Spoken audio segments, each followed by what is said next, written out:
और मुस्लिम राजा ने उनको विशेष पदवी धारक एक नाम रख दिया था। क्या नाम था? हाँ, वो तो नहीं था। दबीर, उपाधि कहो या दबीर खास उनको कहा गया था। और रूप गोस्वामी जो अमर नाम से थे पहले, उनका रूप गोस्वामी नाम हुआ। उनको क्या सब टाइटल दिया जो आपने अभी बताया? साकर मणि। और तीसरे थे बल्लभ, है ना।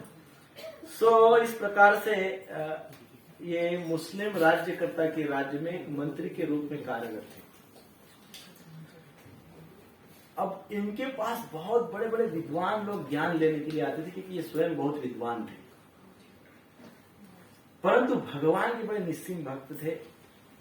श्री चैतन्य महाप्रभु के बहुत ही निस्सीम भक्त थे। इतने भक्त थे कि जब वो राजा, जैसे मंत्री थे, home minister and finance minister ऐसे थे, तो वहां पे उनका बहुत बड़ा महल उनको था। उस महल में उन्होंने राधा कुंड बना के रखा हुआ था। इतनी भक्ति थी उस समय। राधा कुंड बनाया था, और राधा कुंड के भाव, राधा कुंड में स्नान करना, राधा कुंड की पूजा करना, राधा कुंड की परिक्रमा करना, इस भाव में रहते थे। जबकि पूरी तरह से मुस्लिम शासक था। रामकेली में यह रहते थे। रामकेली नाम का जो ग्राम था, उसका जयसोर डिस्ट्रिक्ट शायद है बंगाल में। तो वहां पे ही चैतन्य महाप्रभु की प्रथम बार उनसे भेंट हुई, रूप गोस्वामी से। कहां पे हुई? रामकेली में प्रथम बार। और उस भेंट में चैतन्य महाप्रभु ने श्रील रूप गोस्वामी को 4 बातें सिखाई, 4 बातें बताई। 4 क्वालिटीज, 4 गुण क्या होने चाहिए। वो रामकेली में प्रथम बार ही, प्रथम मिलन में ही श्री चैतन्य महाप्रभु ने उनको इंस्ट्रक्शन दी। 4 बातें क्या है? पहली बात है संतोष, सेटिस्फैक्शन, कॉन्टिनेंस जिसको कहते हैं। दूसरी बात, दूसरा गुण बताया सारी अवस्था में सम रहना, न्यूट्रलिटी, सम रहना। बहुत दुख आया तो हाय हाय हाय हाय नहीं करना, और बहुत सुख आया तो बहुत ज्यादा एक्साइट भी नहीं होना। सम, न्यूट्रल, न्यूट्रलिटी। तीसरी बात बताया है पेशेंस, सहिष्णुता। और चौथी जो बात बताई है ह्यूमैनिटी, अर्थात नम्रता। इस प्रकार से महाप्रभु ने प्रथम भेंट में ही इनको इतना ज्ञान दिया था। उनके मुस्लिम शासक ने भी उनके उस बुद्धि का लोहा मान लिया था। कितने बुद्धिमान थे। तो उस मुस्लिम शासक ने उनको विशेष टाइटल दिया था, राजा ए शिष्ट। राजा ए शिष्ट, राजा ए शिष्ट अर्थात king of learning. King of learning, ज्ञान का किंग ऐसा समझ सकते हैं आप। इनसे इतना सीख सकते हैं आप, इतना सीख सकते, इतना सीख सकते, इतना सीख सकते कि कोई मर्यादा ही नहीं। King of learning. जब भी चैतन्य महाप्रभु को मिले तो इतने नम्र भाव से मिले, इस प्रकार से मिलने गए कि ताकि उनको कोई देखे ही ना, है ना। ये भक्त का लक्षण होता है। हम मान लो, हमको जस्ट एग्जांपल बता रहा हूं, जैसे मान लो मुझे महाराज ने बुलाया, महाराज आए मंदिर में और समाव मुझे पता चला और मैं निकला महाराज को मिलने के लिए। तो मैं कैसे जाऊंगा महाराज को मिलने के लिए? या आप अपना उदाहरण बताइए, आप स्वयं महाराज को मिलने गए हैं, आप कैसे जाएंगे महाराज को? पूरा गाजा वाजा करते थे, मैं महाराज, मैं प्रभुपाद को मिला, मतलब मैं गुरु महाराज को मिला, मैं प्रभुपाद को मिला, मैं, ऐसा होता है ना। तो यहाँ पे हमको एक शिष्टाचार बताया गया है कि कैसे वो आगे आएगा, कैसे हमने श्री गुरुदेव को या वरिष्ठ वैष्णवों को या उच्च कोटि के साधु संतों को कैसे मिलना चाहिए, कैसे मिलने जाना चाहिए। तो बताया गया है कि संध्या समय में जब कोई नहीं उनको देखेगा ऐसा समय इन्होंने चुना और शरीर पे ब्लैंकेट ओढ़ के चुपचाप से ऐसे गए। जब भी गए वो, जब भी महाप्रभु को मिलने गए वो इतने एकांत में गए, इतने एकांत में गए। और कैसे गए तो कहा गया है तृण को दंत में रखकर तृण धारण। उसका अर्थ क्या होता है? बड़े नम्र भाव से, विनम्रता, तृण के जैसे। तृण कैसे? तृणादपि सुनिचेन तरोरिव सहिष्णुना अमानिन मादेन कीर्तनीय सदा हरि। हम गुरु महाराज के पास में जाता हूँ तो मैं ये एक्सपेक्ट करता हूँ कि गुरु महाराज मेरा मान सम्मान करे, आदर सत्कार करे, मुझे समय दे, मुझे मेरा क्या भाव है ये? रूप सनातन जो कि राजा शिष्ट थे, इतने इतने ग्रंथ उन्होंने लिखे हैं, अप्रोच करते हैं वरिष्ठ को, अपने गुरुदेव को, चैतन्य महाप्रभु को गुरु ही थे, उनके भगवान तो थे ही। तो कहा गया है कि वो एकांत में जाते थे, तृण धारण करके जाते थे, दंत में दांतों में तृण लेके, अर्थात मैं एकदम वो बात ही नहीं करूंगा गुरुदेव के सामने, मैं कुछ शब्द ही नहीं निकालूंगा गुरुदेव के सामने, एकदम सरेंडर्ड। जो भी होगा वो केवल बोलेंगे, मैं केवल सुनूंगा। ये भाव होता है सच्चे भक्त का। इतनी ह्यूमिलिटी, इतना नम्र भाव जो है ना, इतना नम्र भाव होने के कारण उनके इस नम्र भाव ने श्री चैतन्य महाप्रभु के हृदय को तार तार कर दिया, एकदम हृदय द्रवित कर दिया चैतन्य महाप्रभु का, इतने ह्यूमिलिटी के कारण, इतने नम्र भाव के कारण। हम उनको नीति शास्त्र क्या कहते हैं? ज्ञान को प्राप्त करना है तो ज्ञान प्राप्ति की पहली सीढ़ी, ज्ञान तो ये यहाँ पे है, नॉलेज, ज्ञान, it's the top most level, वो तो शिखर है पहाड़ी का। तो वहां पहुंचने के लिए जो पहली सीढ़ी है, फर्स्ट स्टेप, वो है ह्यूमिलिटी, नम्रता। मतलब ज्ञान को प्राप्त करना है तो नम्रता तो ओनली फर्स्ट स्टेप है, पहली, क्या कहते हैं उसको स्टेप को हिंदी में? सीढ़ी, पहली सीढ़ी, पहली, फर्स्ट ओनली। और मैं कहता हूं कि आई एम वेरी मच ज्ञानी और मेरे पास नम्रता ही नहीं है, कुछ जरा भी ह्यूमिलिटी नहीं है, तो इसका क्या अर्थ निकलता है? What is the meaning of this? ज्ञानी तो बहुत हो, बट ह्यूमिलिटी तो बिल्कुल नहीं है।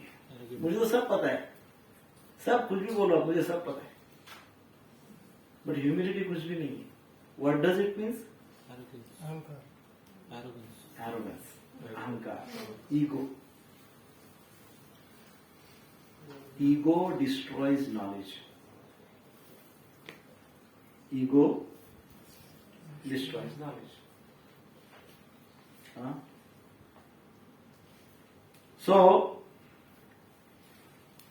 महाप्रभु रूप गोस्वामी को फिर से काशी में भी मिले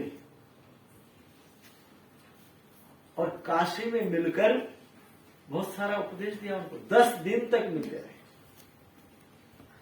कितने दिन रहे? 10 दिन तक उनको एसोसिएशन प्राप्त हुआ रूप गोस्वामी पाद को। वहां पे महाप्रभु ने उनको इंस्ट्रक्शन दी कि अब आप वृंदावन में रहो और फिर वृंदावन में रहने के पश्चात फिर आप पुरी में आ जाओ,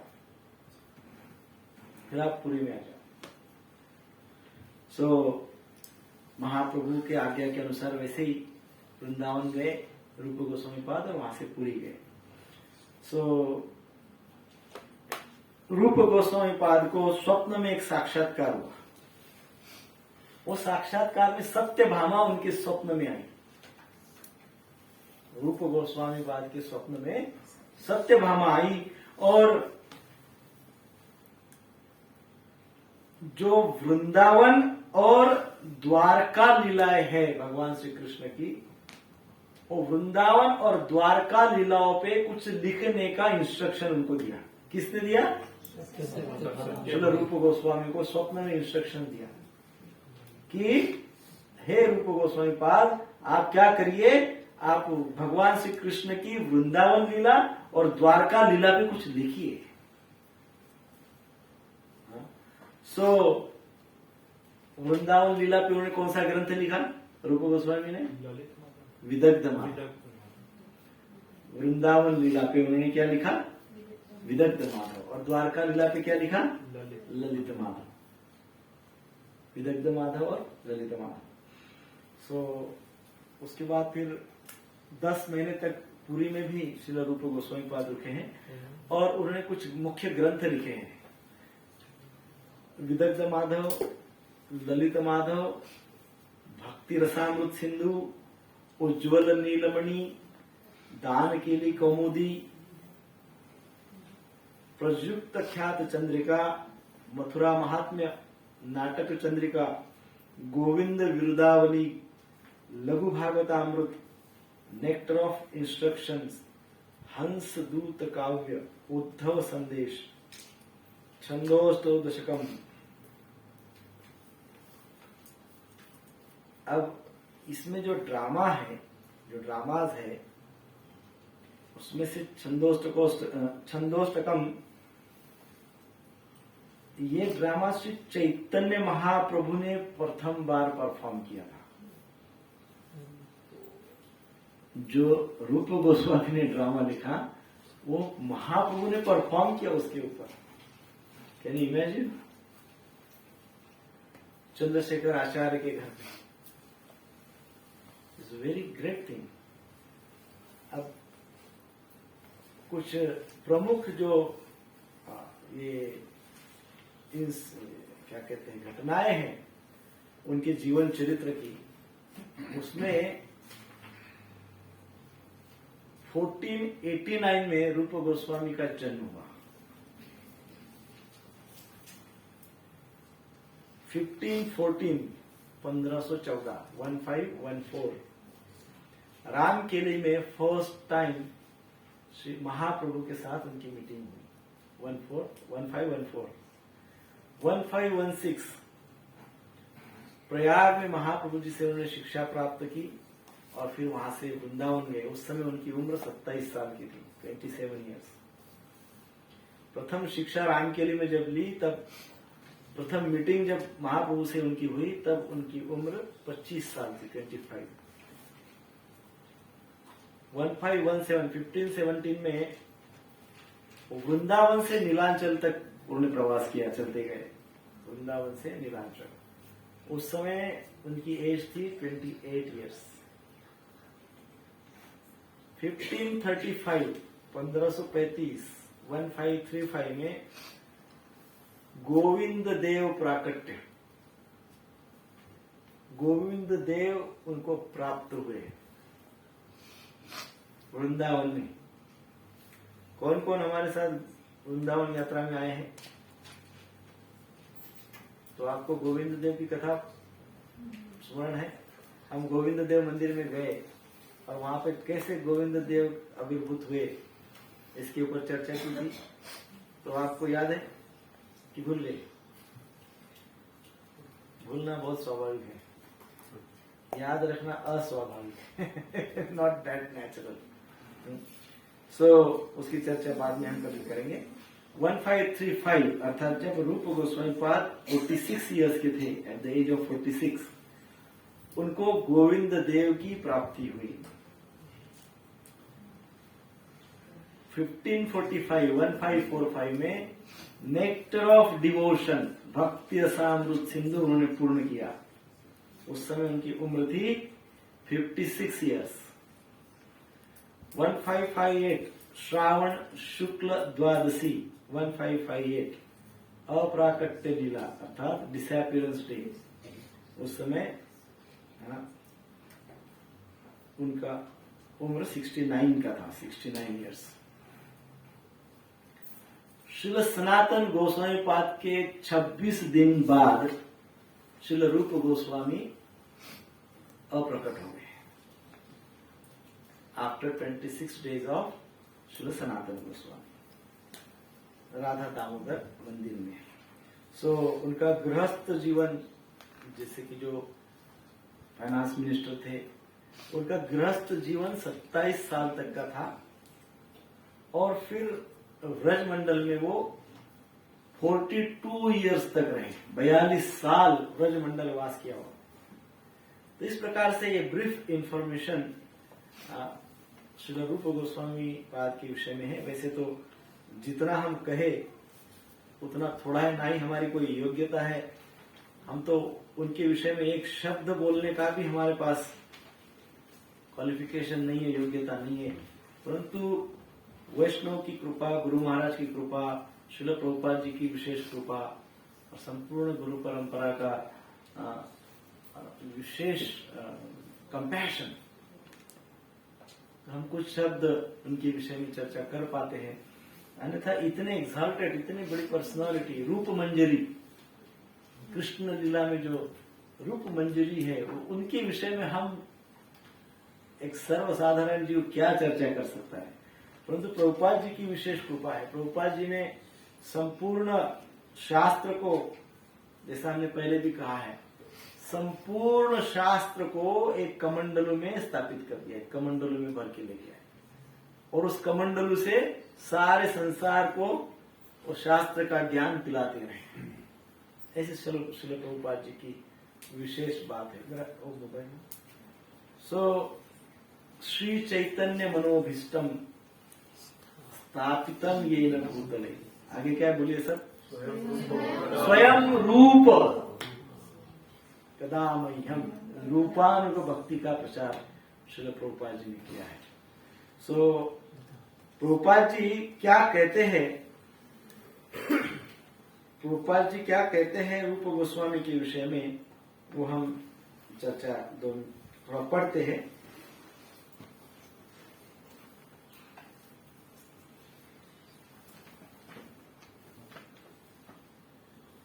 श्रील प्रभुपाद जी कहते हैं, द ऑथर ऑफ भक्ति Rasamrita Sindhu Srila Rupa Goswami very humbly submits that he just trying to spread Krishna consciousness all over the world. Prabhupada ji हमको रूपानुग होने का अर्थ समझा रहे हैं। What does it means? रूपानुग means what? Prabhupada ji उस बात को समझा रहे हैं। नेक्टर ऑफ डिवोशन के इंट्रोडक्शन पार्ट में प्रभुपाद जी ने लिखा हुआ है, द ऑथर ऑफ भक्ति Rasamrita Sindhu Srila Rupa Goswami very humbly submits that he is just trying to spread Krishna consciousness all over the world, although he humbly thinks himself unfit for this work. Prabhupada ji कहते हैं कि जो नेक्टर ऑफ डिवोशन भक्ति रसामृत सिंधु के author है, कौन है? रूप गोस्वामी पाद। बहुत ही नम्रता पूर्वक वो कहते हैं कि he just trying to spread Krishna consciousness, Krishna consciousness का प्रचार ही करना चाहते हैं। वो बहुत नम्रता से श्रील रूप गोस्वामी कह रहे हैं कि वो जस्ट केवल कृष्ण भावना भावित होने के लिए लोगों को वो प्रचार कर रहे हैं, बस वही उद्देश्य है पूरे संसार में। परंतु उसी समय वो अपने आप को क्या कहते हैं? Although he humbly thinks himself unfit for this work, लेकिन वो रूप गोस्वामी पाद स्वयं को क्या समझते हैं? अनफिट। वो सोचते हैं मैं क्या हूं? आई एम नथिंग, मैं कुछ भी नहीं हूं, मैं कहा इतना बड़ा कार्य कर सकता हूं कृष्ण कॉन्शियसनेस को स्प्रेड करने का। I am nowhere, I am nothing. That should be the attitude of all preachers of Krishna conscious movement. Prabhupada कह रहे हैं that should be the attitude, वो हम सबका एटीट्यूड होना चाहिए जो रूप गोस्वामी पाद का है। क्या है? उसको अपने आप को क्या समझते हैं? एकदम निम्न स्तर का समझते हैं। मैं कहा not qualified, I am unfit. That should be the attitude of all preachers of Krishna consciousness movement, following in the footsteps of Srila Rupa Goswami. और इसी को क्या कहते हैं? रूपानुग. यदि हम है रूपानुग तो हमको प्रति मोमेंट क्या समझना है? प्रति क्षण क्या समझना है?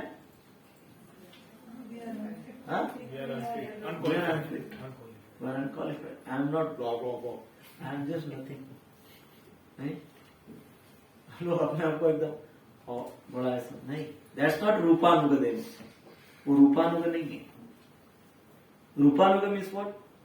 I am unfit to spirit Krishna consciousness. मैं भक्ति में अनफिट हूँ, बहुत निम्न हूँ.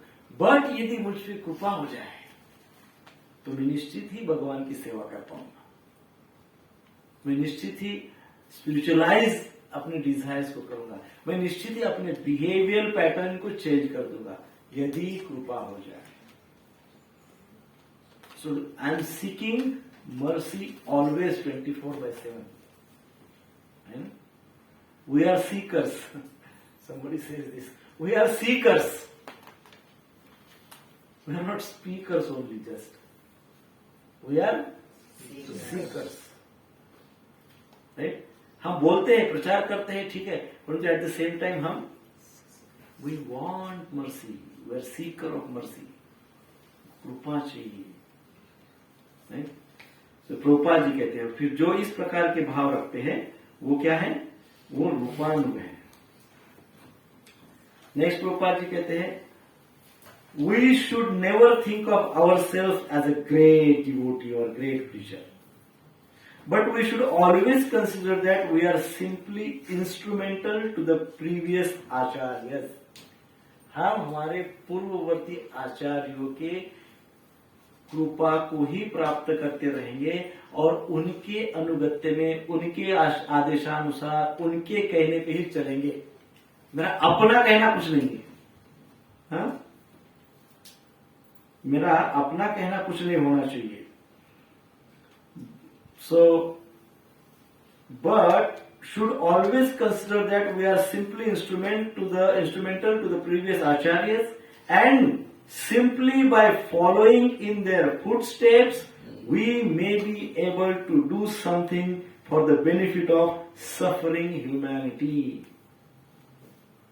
मैंने उनके अनुगत्य में रहना चाहिए, मैंने उनके उनके उपदेशानुसार चलना चाहिए, और by just simply doing this, by just simply following them, simply उनको जब यदि फॉलो करेंगे, उनके फुट स्टेप से चलेंगे, तो we may be able to do something for the benefit of humanity. तभी हम कुछ संसार के कल्याण के लिए कुछ कर पाएंगे. अन्यथा मैं मेरा करेंगे तो कुछ भी प्राप्त नहीं होगा. देन प्रभुपाद जी श्रीमद् भागवतम के 1.2.20 के ऊपर लेक्चर देते हुए कहते हैं we have to follow the footsteps of Rupa Goswami. We have to follow the footsteps of Rupa Goswami. It means we have to follow, we have to apply, we have to behave according to nectar of instruction. क्या अर्थ है? हमको nectar of instruction को follow करना पड़ेगा. हमारी behaviour nectar of instruction के अनुसार होनी चाहिए. Right. So then we can understand Lord Chaitanya. यदि हम रूपानुगत नहीं है तो हम लॉर्ड चैतन्य को समझ ही नहीं सकते बिल्कुल. और यदि हम लॉर्ड चैतन्य को नहीं समझते हैं सो हम कृष्ण को भी नहीं समझते हैं, और कृष्ण को नहीं समझते तो हम किसी को भी नहीं समझते हैं. फिर हमको कुछ भी समझ में नहीं आता है. वो जो भी हमको समझता है वो माया है, वो इल्यूजन है. कृष्ण को बिना समझे यदि हमको कुछ भी समझ में आता है तो that is illusion. Some day of the other वो बूमरैंग होने वाला है, दैट्स फॉर श्योर. सो हमको कृष्ण को समझने के लिए चैतन्य महाप्रभु को समझना होगा. चैतन्य महाप्रभु को समझने के लिए हमको रूपानुग होना होगा, और रूपानुग होने के लिए हमको नेक्टर ऑफ इंस्ट्रक्शन को अच्छे से समझना होगा। और प्रभुपाद जी कहते हैं that is the process, that is the process. तो इस प्रकार से हमको नेक्टर ऑफ इंस्ट्रक्शंस को, अब आप सोचिए कि कितना सीरियसली लेना है कि नहीं। हमने श्रील प्रभुपाद जी के इंस्ट्रक्शंस को अभी सुना, हमने भक्ति सिद्धांत सरस्वती महाराज का पूर्ण जो कविता है अनुवृत्ति, उसको हमने समझने का प्रयास किया। इन सब का सार क्या है? What is the essence? Take it seriously, take devotional life seriously. It's not a casual thing, it's not a time pass, it's not a Chaudhary का चांद। मैंने सोचा था आज कल ही मेरे मन में आया कि अपने एक क्लास में हम एक अवार्ड देते जाएंगे हर मंथ के लास्ट संडे, एवरी मंथ के लास्ट संडे एक अवार्ड डिस्ट्रीब्यूशन सेरेमनी होगा। और वो अवार्ड का उसका टाइटल का उसका नाम है 14वीं का चांद। या मैं भी 14वीं का चंद्र बोलेंगे हम, चांद उर्दू शब्द, 14वीं का चंद्र। मतलब ऐसे लोग जो समय मिला तो आते हैं, they don't come for the class. वो इसलिए आते कि समय है, जब समय नहीं होगा तो नहीं आएंगे, दैट सिंपल, राइट। सो 14वीं का चांद, उनको हम हर मंथ के लास्ट जो संडे होगा उसमें टाइटल, उनको क्या कहते हैं, अवार्ड सेरेमनी, क्या होता है अवार्ड विनिंग, क्या कहते हैं, पुरस्कार, अवार्ड, हाँ पुरस्कार हम प्रदान करेंगे। वो सेरेमनी बड़ा कीर्तन और वो सब मृदंग वगैरह से गाते गाते उनको बहुत अच्छा है, उत्साह से उनको हम देंगे सेरेमनी का वो टाइटल। मैं भी उसके उपलक्ष्य में कुछ टोकन ऐसा देंगे, उसमें बहुत 2-4 सेंटेंस हो गए प्रभुपाद जी के या प्रभुपाद जी के या शास्त्र के या कहीं के भी उपदेशात्मक, क्योंकि हम उपदेशामृत शुरू कर रहे हैं तो उपदेशात्मक वो टाइटल लिखेंगे, उसमें 1-2 सेंटेंस, और उसको एनवलप में है कि उनको वो उपहार देंगे। क्योंकि it's not that easy, it's not available everywhere, ये इतना आसान नहीं है और ये आपको कहीं भी दुकान में मिलता भी नहीं है। So we have to take it very very seriously, बहुत सीरियसली लेना चाहिए, बहुत सीरियसली। इसलिए भी सीरियसली लेना चाहिए कि हमने अभी अभी उसके बेनिफिट्स पढ़े हैं,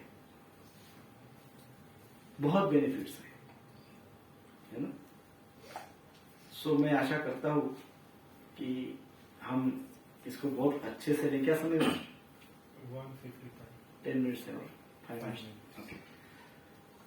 सो उपदेशामृत के मुख्य विषय में हम चर्चा करेंगे। पहला पॉइंट है मन और इंद्रियों को नियंत्रण, mind control and sense control. First benefit of Upadeshamrita. Benefit means subject of Upadeshamrita. Second, attitude of devotees, भक्तों की प्रवृत्ति। थर्ड, इस्कॉन के मुख्य हेतु, इस्कॉन के हेतु। फोर्थ, गुरु एंड शिष्य। 5, साधु संग, I mean you can call it association. 6th, type of devotees, भक्तों के प्रकार। 7th, भक्ति के स्तर और भक्ति में प्रगति, भक्ति के स्तर और भक्ति में प्रगति। नंबर 8, भक्ति की सर्वोच्चता, top most position of devotion. भक्ति की सर्वोच्चता, हाईएस्ट पोजीशन और top most position of devotion.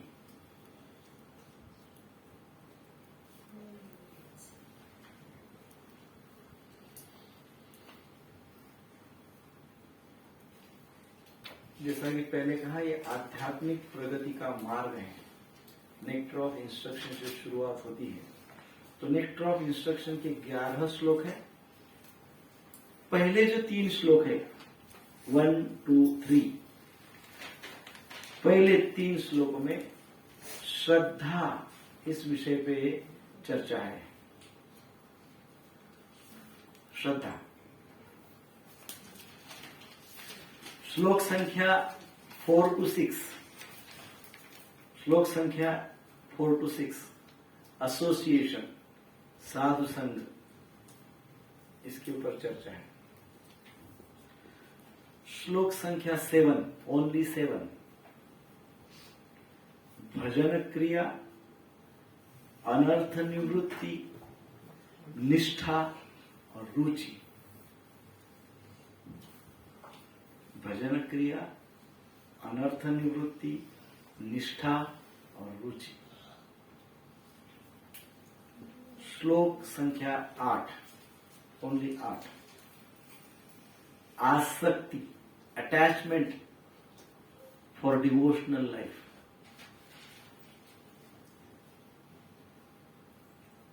श्लोक संख्या 9 से 11, भाव टू प्रेम,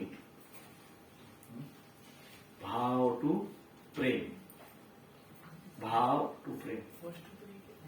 1, 2, 3 श्रद्धा,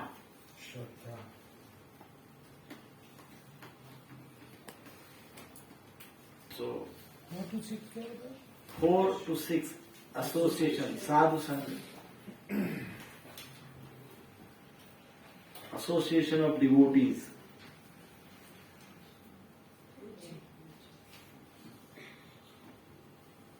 सो आई होप यहां तक क्लियर है। 9 to 11 भाव टू प्रेम, भाव से प्रेम की तरफ है। अर्थात श्रद्धा टू प्रेम, दैट इज द लैडर। ठीक है। सो नेक्स्ट संडे हम फर्स्ट श्लोक स्टार्ट करेंगे। बाय द टाइम आप जितना रूप गोस्वामी पाद की लीलाएं, कथाएं,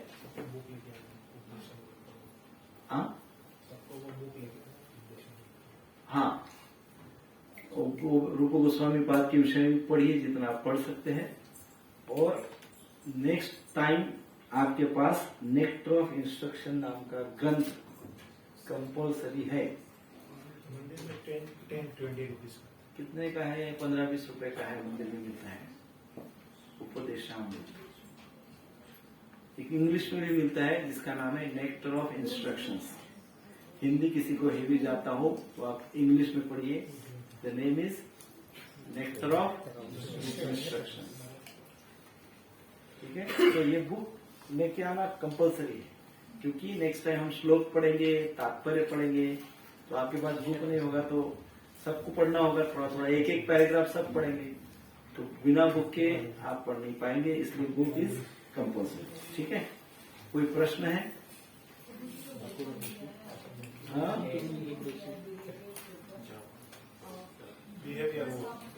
मुझे आवाज नहीं आ रही।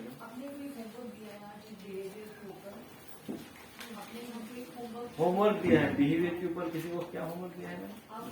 मुझे भी याद नहीं। मैंने होमवर्क नहीं दिया।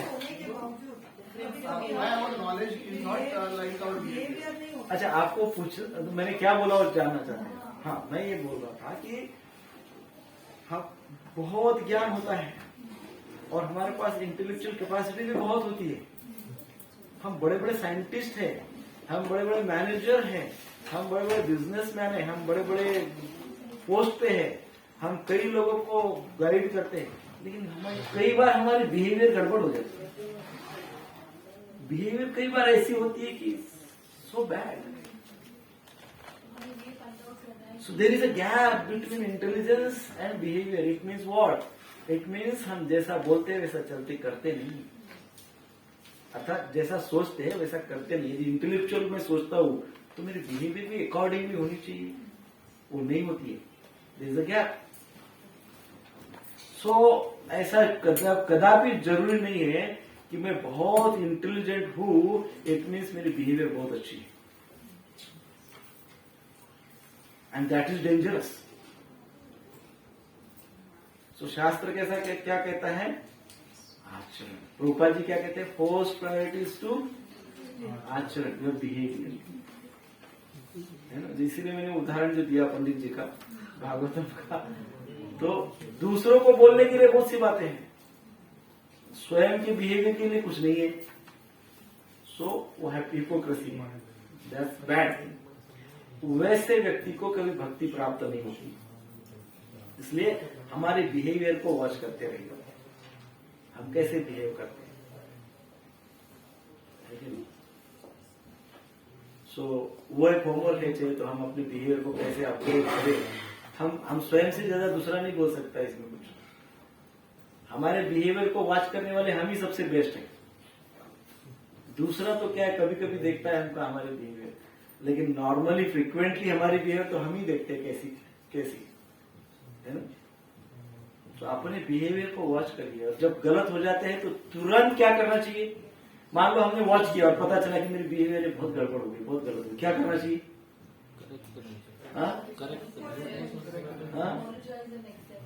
लेकिन वो तो होता ही नहीं ना, करेक्ट करना चाहिए, नहीं हो पाता है।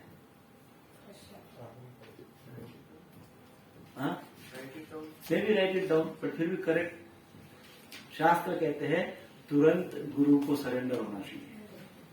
अब गुरु अवेलेबल नहीं है, तो जो सीनियर भक्त है या काउंसलर है, शिक्षा गुरु है या गुरुदेव है या सीनियर वैष्णव है, सरेंडर हो जाना चाहिए। ये मेरे से अभी नेक्स्ट क्या करूं, this is what is problem, behaviour problem, next क्या करूं। तो देन क्योंकि हम स्वयं के गुरु स्वयं ही हो जाएंगे ना, तो बहुत प्रॉब्लम हो जाएगी। क्योंकि माइंड क्या करता है, हर वो गलत चीज हमसे करवाता है जो हमारे लिए फेवरेबल नहीं है। पहली बात तो माइंड क्या करेगा, समझो मैंने कोई गलत रॉन्ग बिहेव किया, तो सबसे पहले तो मेरा माइंड मुझे क्या बोलेगा, रॉन्ग कहाँ किया, it's right, what is wrong. कितने लोग करते हैं, और मैं अकेले, तो वो ऐसा बोला, वो ऐसा बोला, वो ऐसा किया, उसने वैसा किया, इतना समाज है, संसार है ऐसा, मैं अकेला कहाँ हूं रॉन्ग बिहेवियर में। तो माइंड का क्या रोल है, वो हमको कन्विंस करता है किस बात पे, जो गलत बात है हमारे लिए वो कैसी राइट है, रॉन्ग थिंग्स को कैसी राइट थिंग्स है, ये बताने का काम, ये कन्विंस करने का काम नित्य माइंड हमारे साथ करते रहता है। इसलिए क्या चाहिए, इसलिए गाइड होना बहुत चाहिए। ऐसी कोई एक ऐसा कोई स्थान प्रत्येक के जीवन में होना चाहिए कि जहां जाके आत्मनिवेदनम, नवदा भक्ति में सबसे लास्ट क्या आता है, श्रवणम कीर्तनम Vishnu स्मरणम अर्चनम वंदनम दास्यम साख्यम आत्मनिवेदनम। There should be a place, there should be a person, whatever, wherein you go and then surrender. आपके अंदर आत्मनिवेदनम, अंदर जो भी कुछ है बोल दो, and we are seeker, we all are seekers। बोलने के पश्चात लो कुछ वहां से, follow it। So behavioral problems change हो जाएगी, that's for sure, है कि नहीं। स्वयं के गुरु स्वयं बनेंगे तो जैसे थे पोजीशन रहेगी, सालों 100 साल तक वैसे ही रहेंगे। No transformation, not possible, impossible. ठीक है, डन। हरे कृष्ण कृष्ण कृष्ण हरे हरे, हरे राम राम राम हरे हरे। शिल प्रभुपाद की जय, शिल उपदेशामृत की जय, सभी भक्तों की जय। महाप्रसाद है, अभी भोग नहीं लगा।